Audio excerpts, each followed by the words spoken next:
I think some people misinterpret this. They misinterpret the most persistent individuals I've ever seen. He's had these messed up messages and he has been trying to push them, repackage them, repurpose them, entrench them, like you said, since 1971, when it was originally called the European Management Forum, I believe.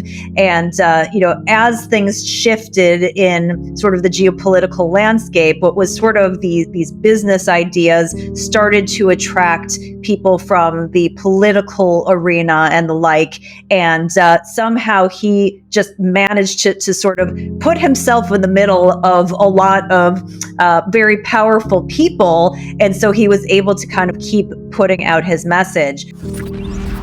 One of the most interesting takeaways is that since that time in 1971, when he founded the European Management Forum, the WEF predecessor, he also put out a book. And this concept of the stakeholder kind of popped up at that point in time. And it really ties into everything that we're talking about here. He very clearly is trying to basically conflate the concept of a stakeholder with a shareholder. If you are a shareholder in something, in a company, for example, you've gotten that way because you've either put something at risk or, because you put something at risk. It could be your capital or it could be your time and your blood, sweat, and tears. But you have taken that risk and you are getting compensation for the risk.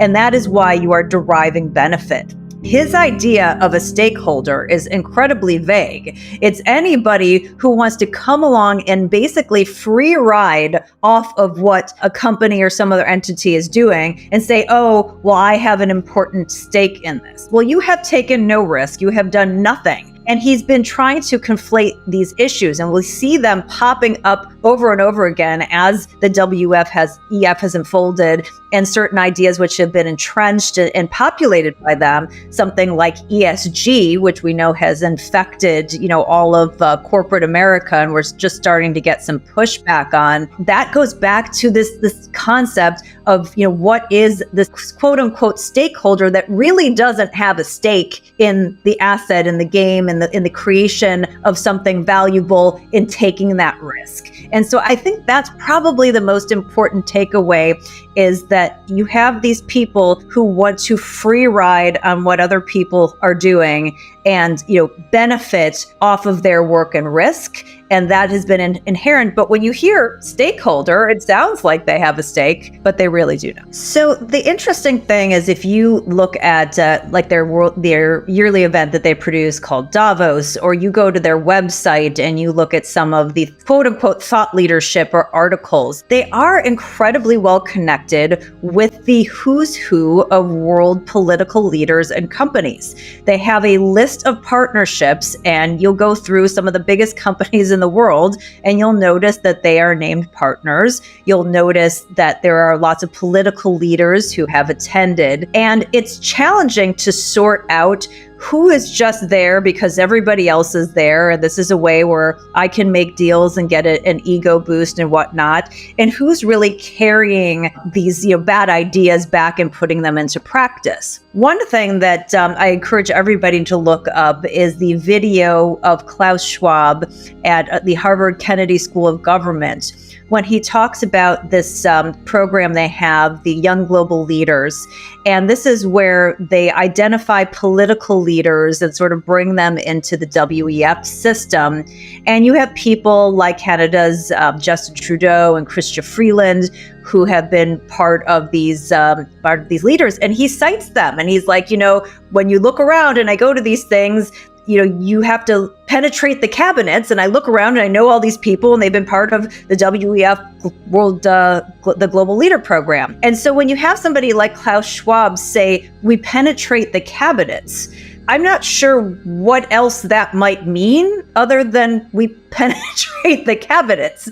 So while this is supposed to be a non-governmental organization, an NGO, it seems like they're very, very entrenched in government. And when you see their ideas like the ESGs popping up with all of the publicly traded companies, with the most powerful business leaders in the world, then you start to say, well, clearly there's some connection here. This didn't just happen organically where everybody thought of this at the same time. It's coming from somewhere. And again, very persistent. He's been in the middle of all of this. And if you look at the different entities that are around him, some of them are there with the best of intentions, I'm sure, but a lot of them are taking this nonsense and bringing them back to their countries and trying to, quote unquote, effect change in a way that is sort of non-governmental central planning, which is as bad as any other type of central planning when you have a handful of people who are trying to make decisions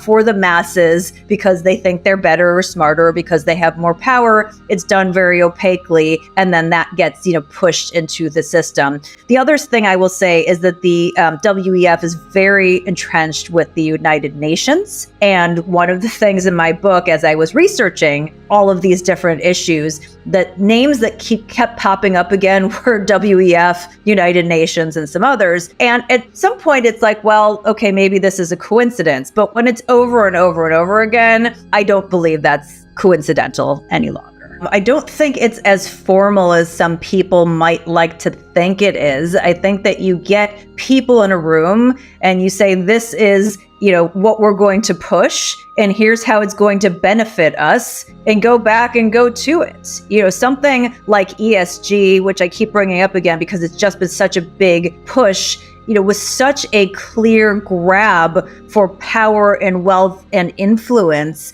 that, I don't know that there was a playbook that was put out and you have to do this thing. But by bringing in all of these key players, people who are influencing the choices of shareholders, like, BlackRock and Larry Fink, who was a really big person in terms of bringing it, from a World Economic Forum discussion point into actually penetrating publicly traded companies. Now, of course, he's trying to distance himself from it, but that is the reality of how these things came to be. I think it's, here's how we can benefit. Here's the money and the power lines. And, everyone says, that sounds great. I'm on board. This is the new thing. And they each go out and put it out in their own way. But, it is this connection between these organizations that foster these sort of centrally planned bad ideas and lay out the benefits for the people who then bring them back and, make us subject to all of them. As we talked about at the top of the hour, that it is clear that there is some sort of life cycle going on, and certainly a lot of people can see it. What's been interesting in all of these cases when there has been a major shift is that it always comes internally. It's not that there's some other superpower that has challenged the one that was in place and said, I'm going to take this torch from you. It's always sort of implosion from the inside. And, we've seen the movie before. I attribute a lot of this to just human nature, but you get, basic sort of push and pull between reality and debt loads, and countries cannot help themselves. The politicians get power by creating spending opportunities that they can go then and buy votes with. And so there's always sort of this carelessness, this moral hazard, if you will, related to the fact that they don't bear the consequences for their financial actions. So you get this insane debt, you start to get less investment in important things like defense. We are on a trajectory here in the US where we've got the interest on the debt, which is now surpassing our spending yearly on defense. Neil Ferguson has his own law, which says you can't, basically I'm paraphrasing, but you can't have a great country when you're spending more on debt service than you are on the defense of your country. So you get these sort of class wars that happen. And, it just all very much a historical rhyme, as they say. So we're seeing that happen, that, the dollar is going to go away and there's going to be no more dollar. We're not saying that that's the case. But what we're saying is a shift in the amount of trade that's done in dollars, or the shift in how much treasuries are being bought and by whom. All of these things impact how our government can borrow, our own ability to kind of live in a nation that for many years was not subject to massive inflation and have a certain standard of living. And I think that's the part that people aren't really appreciating. as the dollar has been weaponized, right, against Russia, that basically saying that we're going to seize your reserve currencies, and now they're looking to give those to Ukraine.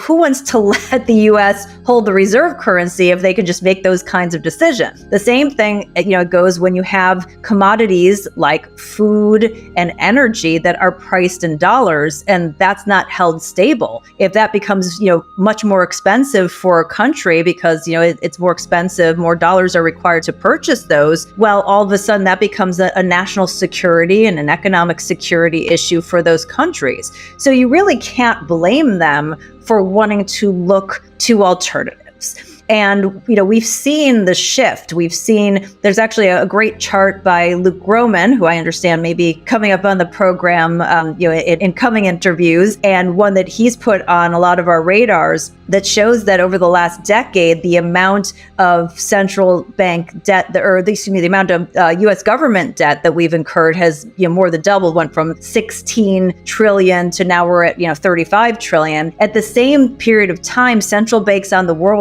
world were actually net sellers of treasury. Their treasury holding went down by about $100 billion. So you no longer have these central banks who are loading up on treasuries. And the interesting dynamic is that they're not going into another currency per se, but they're going into gold as their supplement. So we are starting to see these shifts and changes. And as I said, I think just the perspective of people thinking that the whole thing needs to collapse versus, a meaningful shift will have meaningful changes on our way of life. And I think that I want people to be more focused on the latter. Not to say that the first couldn't happen over time, but we still have a massive economy in the US and a lot of really good things going for us. But does that mean that the next, 20 or 50 years is going to look like the last 20 or 50 years? Probably not. It is all monetary and fiscal policy that has created these ills. As I said, this is not an outside force looking in that's, weakening us. We're doing it from the inside out. As to the question of whether it's intentional, I left it as this question and then sort of my projection, because in a way it doesn't matter. I mean, some people might think it's fun to go through the intentional versus the not intentional. Who's stupid? Who's doing this on purpose? Is this cover? Is this just, human nature? From my perspective, Michelle, it doesn't make a difference. This is the reality that we're in. So whether they're trying to do it somewhat fully intentionally or not intentionally at all, I kind of don't care. What I care about is what's going to happen on the other side of it. And there are a lot of things that are at play. You mentioned that the chaos and potential for war. Obviously, we're seeing some of that percolate up, since the book has been written. One of the things that we know is that not every war brings about a new financial world order, but every new financial world order has been preceded by war. So that too can be a mechanism to try to change and reset things. And I read theories all the time about, what is going to happen and how all of this is going to get sorted out, that, many of it is sort of intentional things that governments can do.